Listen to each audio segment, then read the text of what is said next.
হাই friends, আজি মই আপোনালোকক বনাই দেখুৱাম কাজি নেমুৰ আচাৰ। তাৰ বাবে আমাক কি লাগিব আৰু কেনেকৈ বনালোঁ আহকচোন চাওঁ।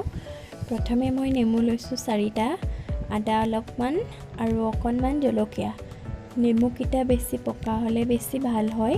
আৰু প্ৰথমে নেমুকেইটা ভালদৰে ধুই ল'ব। ধুই পেলাই এখন শুকান কাপোৰেৰে মুচি পেলাই শুকুৱাই ল'ব, নাইবা অলপ টাইম ৰ'দত দি পেলাই শুকুৱাই ল'ব পাৰে। আৰু চাব যাতে নেমুত পানী লাগি নাথাকে, নহ'লে আচাৰখিনি বেয়া হৈ যায়। আৰু এতিয়া প্ৰথমে নেমুৰ বাকলিখিনি মই এখন কটাৰীৰ সহায়ত অলপমান চুচি লৈছোঁ। আৰু যদি বিচাৰে কাটিও ল'ব পাৰে বাকলিটো পাতলাকৈ। আৰু এতিয়া মই এইখিনি এটা বাউলত সৰু সৰুকৈ কাটি ল'ম। এনেকৈ চাৰিফাল কৰি পেলাই সৰু সৰুকৈ কাটি লৈছোঁ। আপোনালোকে যদি ইচ্ছা কৰে অলপমান ডাঙৰো কৰিব পাৰে। এনেকৈ গোটেইখিনি নেমু কাটি ল'ম।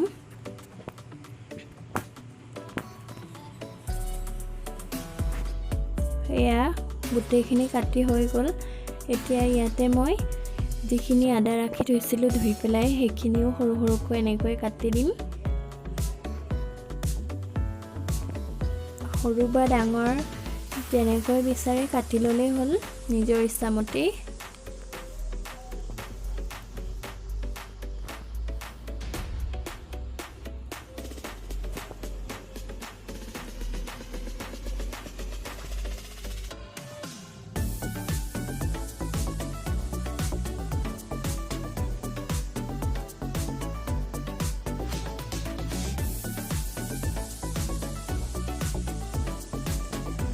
আৰু এতিয়া ইয়াতে মই জলকীয়াখিনিও কাটি ল'ম।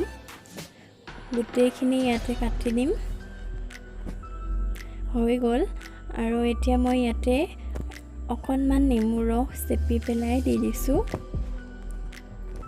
আপোনালোকে যদি নিবিচাৰে নিদিলেও কথা নাই, কিন্তু মই অলপ দি দিছোঁ, দিলে বেছি ভাল হয়। আৰু সোৱাদ অনুসৰি অলপমান নিমখ দিছোঁ। নিমখখিনি দি লৈ পেলাই এইখিনি ভালদৰে সানি ল'ব লাগিব, যাতে গোটেইখিনি মিহলি হৈ যায় সমানে।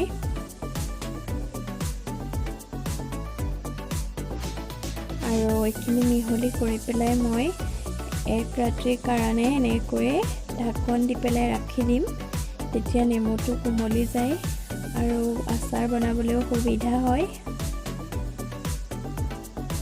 এইখিনি এতিয়া এনেকৈ ৰাখি দিম। হৈ গ'ল। আৰু এতিয়া মই ইয়াত লৈছোঁ গোটা জিৰা, কেইটামান শুকান জলকীয়া আৰু অলপমান সৰিয়হ। প্ৰথমে কেৰাহীখন বহাই লৈছোঁ আৰু অকণমান গৰম হোৱাৰ পাছত গোটেইখিনি ইয়াতে দি দিছোঁ। দি পেলাই এইখিনি অলপ সময় এনেকৈ ভাজি ল'ম। একেবাৰে বেছিও ভাজি পেলাব নালাগে, নহ'লে বেছি জ্বলি গ'লে খাবলৈ অলপ তিতা তিতা হয়। এইখিনি এতিয়া মিক্সিত দি ল'লোঁ। আৰু কেৰাহী এখন পাতি পেলাই এতিয়া মই ইয়াতে জোখমতে অলপমান মিঠাতেল দি এইখিনি উতলাই ল'ম। আৰু নেমুখিনি এতিয়া মই ইয়াতে যিখিনি মছলা পিচি ৰাখিছিলোঁ সেইখিনিও দি দিছোঁ। দি পেলাই এতিয়া এইখিনি ভালদৰে সানি ল'ম। এয়া দেখিছেনে, 1 ৰাতি থৈ দিলোঁ যিহেতু নেমুখিনিৰ পৰা ৰসখিনি নিজে নিজে ওলাই গৈছে। আৰু এইখিনি আৰু এতিয়া মই ইয়াতে দি দিছোঁ অলপমান ধনিয়া গুড়ি। এইখিনি দি পেলাই আকৌ এবাৰ ভালদৰে গোটেইখিনি মিহলাই এনেকৈ সানি ল'ব লাগিব ভালকৈ।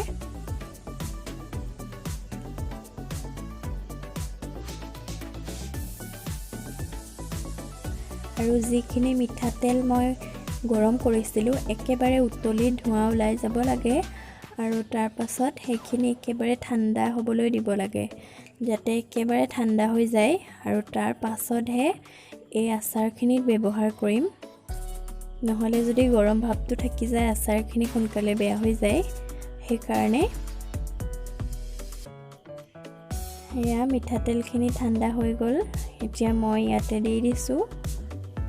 মিঠাতেলখিনি আপুনি নিজৰ মতে ল'ব পাৰে, নেমু যিমানখিনি ব্যৱহাৰ কৰে সেইমতে মিঠাতেলৰ পৰিমাণটো চাই ল'ব। আৰু এতিয়া গোটেইখিনি এবাৰ ভালদৰে এনেকৈ লৰাই লৈছোঁ। আৰু এতিয়া মই ইয়াতে দিম অলপমান হালধি। হালধিটো নিজৰ জোখমতে দিব। আৰু ৰেড চিলি পাউডাৰ দিছোঁ 2 চামুচ। সেইখিনি মই কালাৰৰ কাৰণে ব্যৱহাৰ কৰিছোঁ। আৰু দি পেলাই এইখিনি ভালদৰে এনেকৈ সানি ল'ম। সানি পেলাই মই এটা কাঁচৰ বৈয়ামত ৰাখি দিম এইখিনি। আৰু মাজে মাজে এইখিনি ৰদাই থাকিব লাগিব। একেবাৰে একেৰাহে 7 দিনমান ৰদাব, তাৰ পাছত এইখিনি খাবলৈ পাৰিব। আৰু ৰদাওঁতে লক্ষ্য কৰিব যাতে ঢাকনিখন খুলি পেলাই ৰদাই, আৰু চামুচ এখনেৰে লৰাই থাকিব মাজে মাজে। এয়া আমাৰ আচাৰ ৰেডি হৈ গ'ল। আৰু যদি মোৰ ভিডিঅ'টো চাই ভাল পালে তেনেহ'লে প্লিজ লাইক কৰিব, শ্বেয়াৰ কৰিব আৰু ছাবস্ক্ৰাইব কৰি দিব।